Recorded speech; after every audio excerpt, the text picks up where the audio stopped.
नमस्कार दोस्तों, YouTube के महाविद्या ज्योतिष चैनल में मैं पंडित गुरुराज आप सभी दर्शकों का एक बार फिर से स्वागत करता हूं। दोस्तों, YouTube के महाविद्या ज्योतिष चैनल के माध्यम से मैं लाल किताब, वैदिक ज्योतिष, यंत्र मंत्र और तंत्र से जुड़ी हुई अनुभूत जानकारी समय समय पर आप तक पहुंचाता रहता हूं। उम्मीद है आपको मेरी वीडियो पसंद भी आती होंगी। अगर वीडियो पसंद आती है तो वीडियो को लाइक करें, शेयर करें और चैनल को सब्सक्राइब भी कर लें ताकि इसी प्रकार की जानकारी आगे भी मैं आप तक पहुंचा सकूं। दोस्तों, पिछली वीडियो में हमने बात की थी राहु के विषय में। राहु कुंडली में कब अति मददगार दोस्त बनते हैं और कब अति विनाशकारी बन जाते हैं। आज हम राहु के दूसरे हिस्से यानी केतु की बात करेंगे। दोस्तों, शनि अगर सांप है तो राहु सांप का फन है और केतु सांप की पूंछ है। आज हम केतु के विषय में जानेंगे। केतु हमारे शरीर में कान, रीढ़ की हड्डी, पैर, जोड़, ये सब केतु की वस्तुएं हैं। मूत्र भाग जो है वो केतु की चीजें हैं। अगर जोड़ों की प्रॉब्लम हो, रीढ़ की हड्डी की प्रॉब्लम हो, कान की दिक्कत हो या पेशाब की दिक्कत हो तो इसका मतलब केतु हमारी कुंडली में खराब है। पुत्र संतान का कारक केतु है। घर में रखा गया कुत्ता केतु है। दोस्तों, केतु की नस्ल जानने के लिए कुंडली के खाना नंबर 2, 6, 8 को देखना होता है। खाना नंबर 2 केतु का मुंह होगा। खाना नंबर 6 केतु की पूंछ होगी। खाना नंबर 8 केतु के कान होंगे। खाना नंबर 2 में अगर मंगल आ जाए तो केतु का मुंह यानी मंगल यानी शेर की तरह का होगा। अगर खाना नंबर 6 में शनि हो तो पूंछ सांप की तरह की होगी। और बुध यदि खाना नंबर 8 में हो तो कान बकरी की तरह होंगे। बुध यानी बकरी, कान बकरी की तरह होंगे। इस प्रकार यदि कुंडली के 2, 6, 8 उत्तम हो, खाना नंबर 2, 6, 8 में उत्तम ग्रह बैठे हुए हों, खाना नंबर 12 में केतु के तीनों जुज यानी टुकड़े मंगल, बृहस्पति, बुध ना बैठे हुए हों और बुध कुंडली में उत्तम हो तो केतु का फल यहां पर हमेशा उत्तम होगा। खाना नंबर 2 यानी माली हालत, आर्थिक हालत। खाना नंबर 6 मेंबरों की तादाद, हमारे घर में जितने भी परिवार के मेंबर हैं उनकी तादाद। खाना नंबर 8 औलाद की उम्र, इस पर कभी भी बुरा असर नहीं आएगा। दोस्तों, 48 साल की आयु तक का समय जिसमें जातक अपने काम कारोबार को बढ़ाने के लिए भागदौड़ करता है, दौड़ धूप करता है, यह समय केतु का होता है। केतु के साथ में यदि बुध आ जाए, बुध केतु के मिलने से कुत्ते का सिर होगा, यानी केतु की जान, कुत्ते की जान सर में हुआ करती है। इसी प्रकार केतु का प्रभाव बुध के अनुसार देखा जाएगा। जैसा बुध होगा वैसा ही केतु का प्रभाव होगा। अगर कुंडली में बुध उत्तम तो केतु का फल भी उत्तम। और बुध यदि कुंडली में उत्तम हो यानी खाना नंबर 2, 6, 8 उत्तम हो, खाना नंबर 12 में बुध, मंगल, बृहस्पति ना हो और बुध अपने आप में भी उत्तम हो तो केतु का फल किसी भी प्रकार से खराब नहीं होगा। और अगर केतु का फल खराब हो रहा है कहीं पर तो बृहस्पति के साथ से केतु का फल उत्तम होगा। बृहस्पति केतु यदि इकट्ठा हो जाएं तो साधु के कुत्ते जैसा प्रभाव होगा या गुरु का होनहार शिष्य, उस प्रकार का हल होगा। उत्तम आसन का प्रभाव होगा, यानी गुरु केतु के मिलने से केतु के अवगुण जो हैं बृहस्पति दूर करेंगे।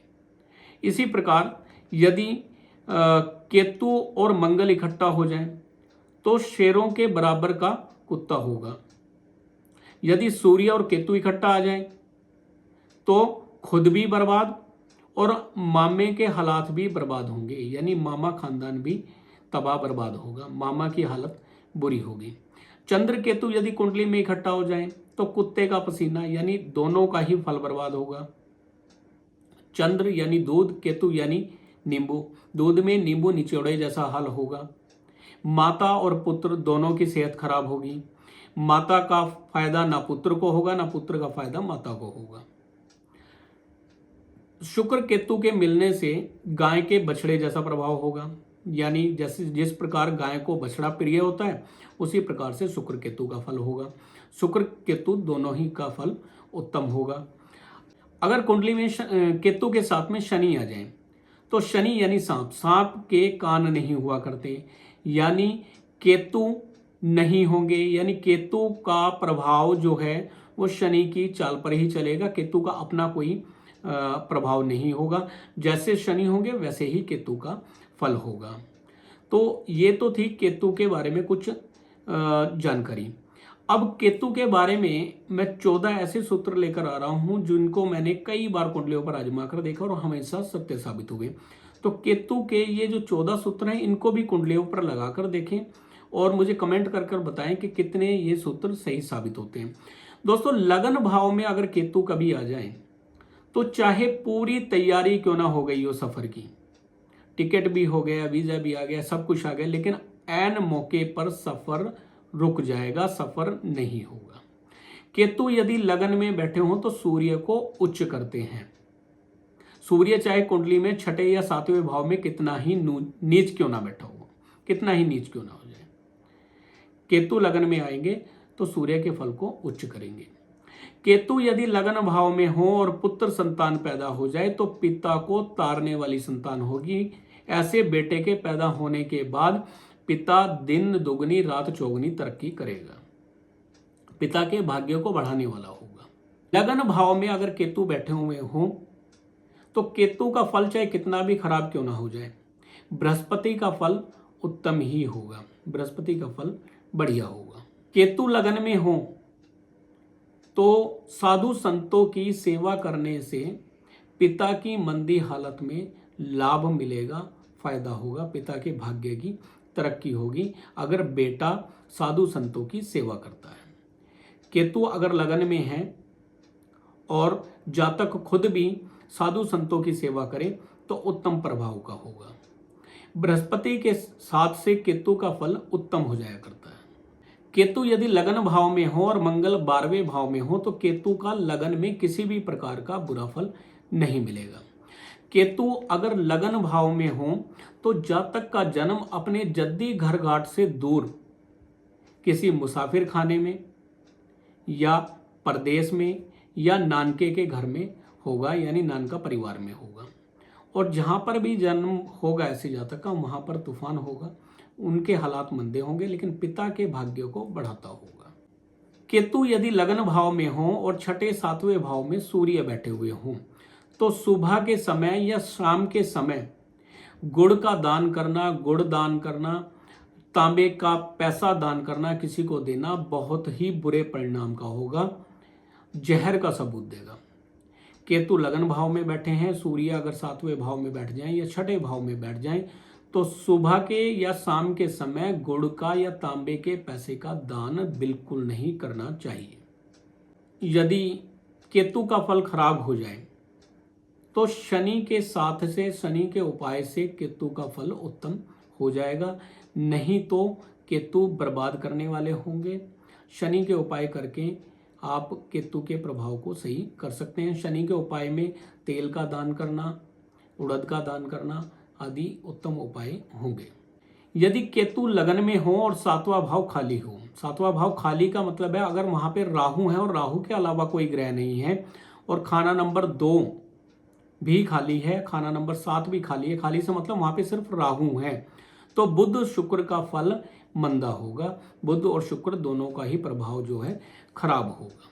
यदि केतु लगन भाव में हो और सातवें भाव में सूर्य बैठे हुए हों तो सूर्य सातवें भाव में जब होंगे तो राहु के साथ में होंगे, सूर्य को भी ग्रहण होगा। और ऐसे समय में अगर धोता पोता पैदा हो जाए या लड़का पैदा हो जाए तो खुद की सेहत के लिए, जातक के लिए अशुभ होगा, मंदी सेहत का जमाना होगा, समय होगा। दोस्तों, यदि वर्षफल में केतु लगन भाव में आ जाए, ये बात बहुत जानकारी रखने की है। केतु जब भी वर्षफल में लगन में आएंगे तो पुत्र संतान के पैदा होने के समय होगा या धोता पैदा होने के समय होगा या पोता पैदा होने का समय होगा। वो समय के अकॉर्डिंग, यदि आपकी शादी हो चुकी है और शादी को 1-2 साल हुए हैं और लगन भाव में वर्षफल में केतु आ जाए तो पुत्र संतान देंगे, या फिर अगर उम्र ज़्यादा हो गई है तो दोहते का पैदा होने का समय होगा। और अगर आप दादा की उम्र में और केतु लगन में आ गए तो पोता पैदा होने का समय होगा।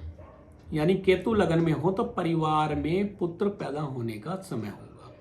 यदि केतु लगन में बैठे हुए हों या केतु कहीं पर भी बैठे हुए हों और चंद्र शुक्र इकट्ठा हो तो केतु का फल खराब होगा। और चंद्र शुक्र के इकट्ठा होने पर केतु यानी लड़के को सूखा रोग होने की संभावना बनी होती है। तो अगर बच्चे को सूखा रोग हो जाए तो यहाँ पर उपाय के तौर पर मुल्तानी मिट्टी या किसी नदी नहर की मिट्टी को बच्चे के पूरे बदन पर लगाकर सूखने पर उसको हालात के अनुसार ठंडे या गर्म पानी से धोते रहने पर सूखा रोग से मुक्ति होगी।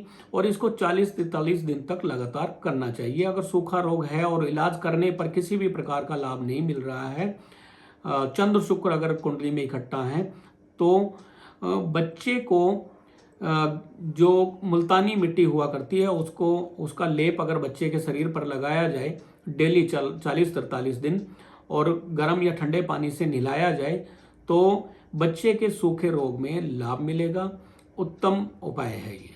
दोस्तों, यदि केतु खाना नंबर 4 में हो तो संतान का विलंब हुआ करता है। चंद्र का फल भी खराब होता है खाना नंबर 4 में केतु होने से।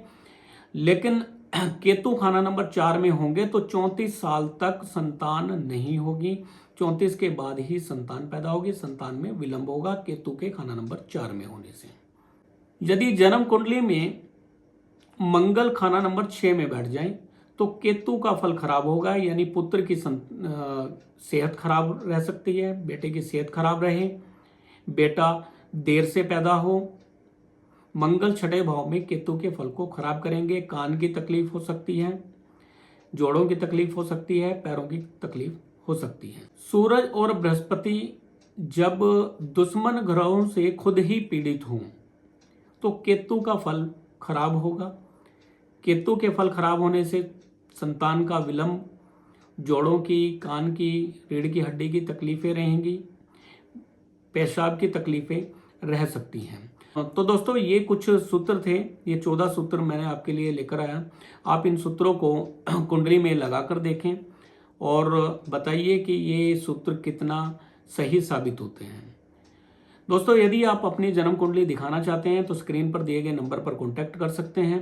व्हाट्सएप पे अपनी date of birth, time, birth place भेजें। आपकी कुंडली का संपूर्ण अध्ययन करने के बाद, संपूर्ण विश्लेषण करने के बाद आपको उपाय बताए जाएंगे। कुंडली फीस क्या है वो आप फोन करके जान सकते हैं। आपकी कुंडली का संपूर्ण विश्लेषण करने के बाद हम उपाय बताते हैं। लगन कुंडली, गोचर कुंडली, वर्ष कुंडली, नवांश कुंडली, इन सभी कुंडलियों को ध्यान से देखा जाता है। कुंडली देखने में 1 घंटे का समय लगभग लगता है और उसके बाद हम आपको उपाय बताते हैं। तो दोस्तों, उम्मीद है आज की वीडियो भी आपको पसंद आई होगी। वीडियो पसंद आई है तो वीडियो को लाइक करें, शेयर करें और चैनल को सब्सक्राइब भी कर लें ताकि इसी प्रकार की वीडियो आगे भी मैं आप तक ला सकूं। फिर मिलेंगे अगले वीडियो में, तब तक के लिए नमस्कार।